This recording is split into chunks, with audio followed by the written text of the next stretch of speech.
Marianna Lead is a Master Certified Coach and an ICF Credentialing Assessor since 2008. She's the founder of Goal Imagery Coaching Academy, a globally recognized ICF accredited school offering training for all ICF credentials. Her signature holistic life, career and executive coach training is taught in 6 languages, and her alumni span 90+ countries. A pioneer in integrating emotion and imagination into coaching, Marianna has worked with FEMA, EY, and American Airlines.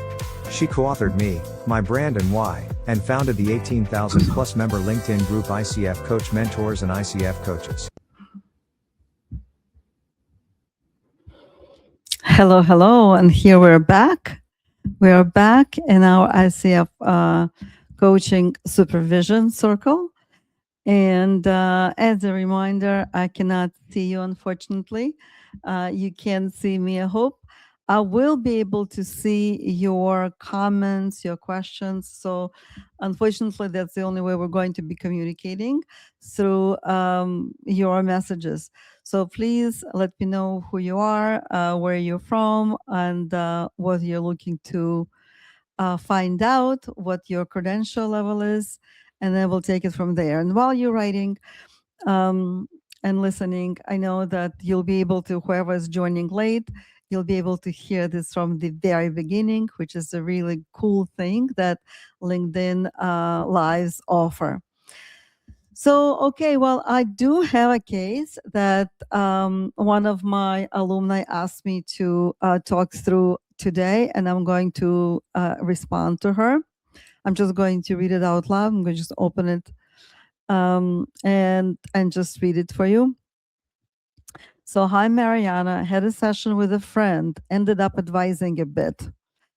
So I'm just going to stop right there and say that even though, of course, we are tempted to coach our friends, but I very much encourage everyone to use coaching skills with everyone and anyone, right, who understands the language you're speaking. But to do a full coaching session, you really have to ask yourself if you'll be able to stay away from advising and overly sharing your own experiences and acting as a friend versus as a coach, right? And we know that we can use coaching skills, meaning competencies, asking powerful, open-ended questions one at a time. That improves our ability to be clear in our communications greatly. So use coaching skills as in powerful questions. Use active listening by being fully present and listening not just to the words and sentences, but the body language, the meanings behind the words, because everything means different things for different people. So consider the background and who they are when you're listening to people that you're speaking with. So all of those things and many, many others, right? Because we're looking at 8 competencies that we have, impact our relationships and improve them when we do use them as a skill set. That is not to say that we can literally coach friends and family unless you can ask yourself these questions in a very, very honest and straightforward manner. And just really, can you keep confidentiality fully? Can you be objective as much as possible? I say as much as possible because even when we're working with clients, there's some level of subjectivity, but that level of subjectivity that is not impacting the coaching session or the coaching client, right? So we have to really be mindful that whatever we are doing in service to our clients. So as soon as I'm reading a session with a friend, I have a red flag coming up already.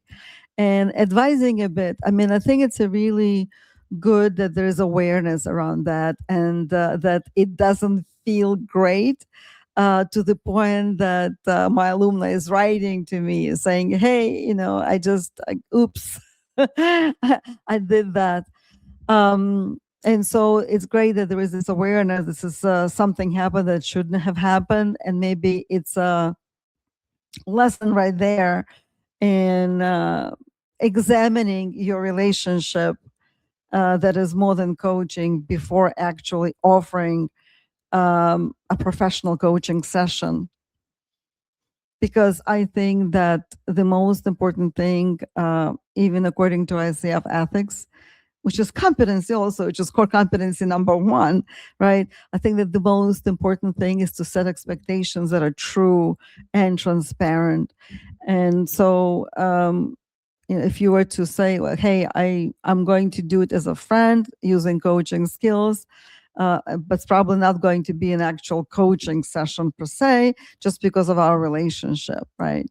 Well, so anyhow, let's keep on reading. What happened here? So I had a session with a friend, ended up advising a bit. I'm very conscious of the fact that we are not supposed to suggest or advise, but how do you handle a situation where someone breaks down completely and says, please tell me how to handle this person. I have tried everything. And they actually lost. I had to ask her to master some courage to stand up for herself. I didn't want to say it in as many words, but I eventually did, and later felt silly doing that. Well, again, I have to say that my alumni has a really great deal of self-awareness to be aware of all of these things that were happening for her, which is part of supervision, right? It's like, let's create some deeper awareness of what was causing this, what was actually happening. And so she, my alumna, has this relationship with this client, even though it may, I don't know how many sessions they had, even if it was just one coaching session. But within that relationship, she felt that she needed to protect her. There was like a something trying to grab onto a straw, saying, well, you're my last help. Please, you're my last hope. Please help. I tried everything. I'm lost, right? And so humanly, you want to help. And that's exactly what she did. And as soon as she did it, she felt silly because it's not helpful. And this is actually a very, very good case study as I'm reading this out loud to all of you guys, because it happens to the best of us. And you don't have to be coaching a friend to hear someone in a real need, and they seem to be in a need of advice because they did try many things, quote unquote, everything in their mind. In their minds, but whatever it is that they were trying is not working, and they're hoping that some magical outside force in the face of a coach is going to save them. And so I learned that the best thing is to literally relax and remind yourself that you are not a savior. You are not a rescuer. You are a partner in someone's building something, changing something, exploring something, moving from one place to the next, right? You're partnering with them. You are not more than they are. And you're not pulling or pushing any of your clients in any direction. And so in this situation, I just wanted to say that you may become very much liable, and you may actually hurt your client inadvertently while wishing the best possible outcome for your client. So in this case, she said, master some courage, stand up for yourself. Okay. So as I found out, this is a business relationship, but it doesn't matter. It could be a business relationship. It could be a personal relationship. So if you're saying stand up for yourself, are you considering the consequences? Right? People don't leave their jobs, don't stand up, quote unquote, for themselves. Whether it's a personal relationship or work relationship, most of the time because they're not ready. They're not ready because what happens if the client does stand up for herself and then her boss says, oh, you're speaking to me about this? That's not what I expected. I guess this work environment isn't good for you, and maybe you could look for a company that fits you better. And that's that, and you're fired, right? And so who do you think that the client is going to come to? The coach. Because, hey, I did what I was told, what I was advised. I followed your suggestion, and now I'm jobless. I have no money, and I'm depressed, and I can't even pay your coaching bill anymore. Well, I'm teasing a little bit, right? But not only partially joking, right? Because this can actually happen, and clearly not being able to pay a coaching bill is not the worst thing that's going to happen here. The worst thing that's happening is that you're liable. You are liable for a client making a decision that they weren't ready to make, because in order to stand up for herself, the person needs to work out exactly what they're going to say, how they're going to say it, be prepared for outcomes of that type of conversation, because it could go either way. It could end up in many different directions, right? And so depending on how you say it, because who knows better the person that they're going to be speaking with other than the client, right? So we have to be very, very careful what we say and how we say it, because we still have that level of authority in the eyes of our clients. And they look up to us thinking that, well, they have experience.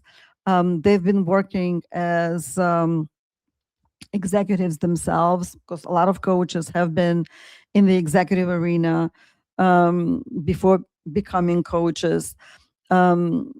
And the client looks up to us, to many of us, as someone who can even mentor them a little bit. Like, it's like, all of this. And even if you haven't had a record in the executive world, then they think, well, she coached X number of people for X number of hours. Like, for instance, if you're a PCC coach, then your client knows that you've coached other people for 500 hours at the very least. That's like a lot of hours.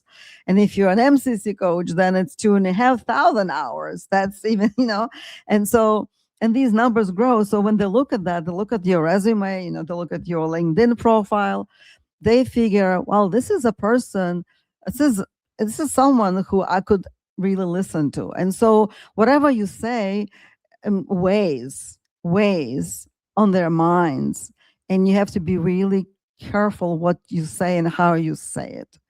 So I think that in situations like this, and by the way, same thing with this would be a personal relationship, right? Let's say it's her boyfriend or her husband, and it ends up in divorce or a breakup, and your client may have not been ready for that. So standing up for yourself, what does it really mean, right? And maybe reflecting back something like, I'm picking up that there is a desire to stand up for yourself, and yet something is blocking it. And as I'm reflecting it back to you, what are you feeling and thinking at the moment, right?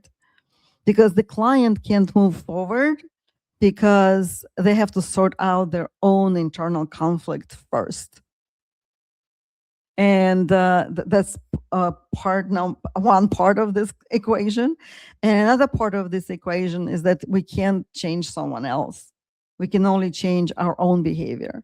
So, and I'm saying this because a lot of times when clients come in and to talk about relationships, whether workplace relationships or home relationships, family relationships, friends, it's usually complaining about that other person who is not being present, right? It's not like a couple therapy when the other person is right there, or team coaching where all of the team members are present and you are sorting it out together.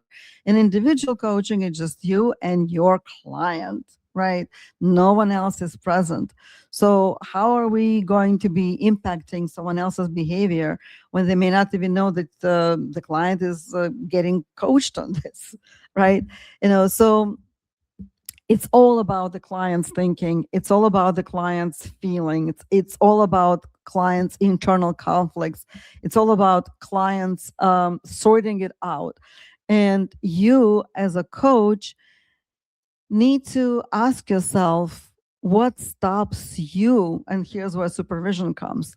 What stops you from being curious about what's happening for your client internally versus going into the advice and rescue mode? What happens for you internally when you go there versus going here, right? What happens for you when your desire to help turns into telling them the secret? And the secret, the advice, the big advice, is never a secret. They absolutely know what they should be doing or could be doing most of the time, especially in cases like this when there is this internal conflict. Like, how many people did you work with, or even listen to friends, girlfriends, and friends in general saying to you, oh, I can't stand this person anymore. Like I just want to break up with him. And sometimes they do. And then a few weeks later they go back. The other party, bought them flowers, chocolates, took them out, I don't know, bought them rings, send something nice. And it's always easier to stay with the devil that than going to and try something that may be even worse than the situation you're in now. And these are normal human thoughts that people are having when they're thinking about a breakup, divorce, leaving the job. And we have to be really sensitive about that. There are also cultural differences, upbringing differences, all kind of things that are happening for someone when they need to, quote unquote, stand up for yourself. It's actually a very, very loaded phrase, right? And in many cultures, for instance, it's even unthinkable to stand up for yourself in front of someone who is wiser, older, your superior, right? So we have to be understanding and sensitive and curious. So the supervision type of question here is, how do you make yourself more curious about what's happening for your client versus mentally going and seeking the solution for them? So instead of going for the solution, go into, I'm curious. What is happening internally for you? What is blocking this movement forward for real? What's underneath this story? What is another story you're actually telling yourself underneath this factual story, right? Those are the things that we want to escalate and bring to light, and then find positives, right? Like, for instance, even in this case, we could work with strength, with values, working with strengths, personal strength, personality strength, working with values. In these type of cases could be extremely important and helpful because you're helping the client to go within. And that's where the answers are. The answers are within their abilities, within their strength, within their feeling and embracing of their own independence and full ability and capability of finding something more suitable, finding something better without you pushing them at all. Right? But they have to do it on their time. They have to do it when they're ready. They have to do it because they decided to do so versus a friend in the face of a coach saying, you can do it, brava, you can do it, I'm here to support you, go ahead, right? And then that's a false, very much external, imposed courage. That's not real true courage. True courage, yes, people still, it's normal to feel fear and still do it, but true courage is based in ideology, is based in true belief that you're right and your decision is the correct one and you're going through it even when you're afraid.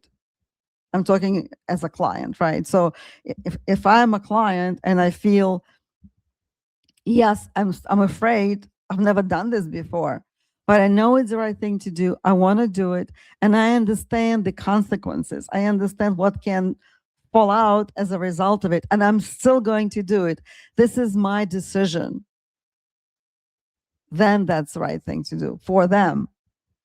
Because you are not pushing them. You're not pulling them out of anything, right? You are helping them to sort things out so they could come to a decision when they're ready. And it may not be that decision, or they may not be ready. And we just cannot be attached to that because everything moves in mysterious ways. And everybody learns at their own timing. We cannot be in control of that because we cannot control the client. We cannot control the coaching of the client, and we should not seek any control. So that's that. Having said that, some of the things are outside, and there is some things that we could offer. For instance, we could offer best practices. We could offer resources. We could offer books. We could offer websites. We could offer all those things that still, all of those things that still bring about more awareness, more thinking from the client so that they could sort it out and make their decision. We can offer a different point of view. We can offer different juxtaposition, right? But we can say, well, hey, just go ahead and stand up for yourself, right? A friend can do it, I guess, right? But again, that's not very effective because you're going to be liable and it may not be the best thing for them. So that's that. I can't believe I talked about that for half an hour, but that's all we have. We have half hour. And I hope you enjoyed it. I'm here every single Tuesday at 12 p.m. Eastern Standard Time. And I'm looking forward to your responses. Connect with me through LinkedIn. And I'm here to support you guys. And those of you who are looking for level 2 training, I'm starting a course at the end of this month. So join me.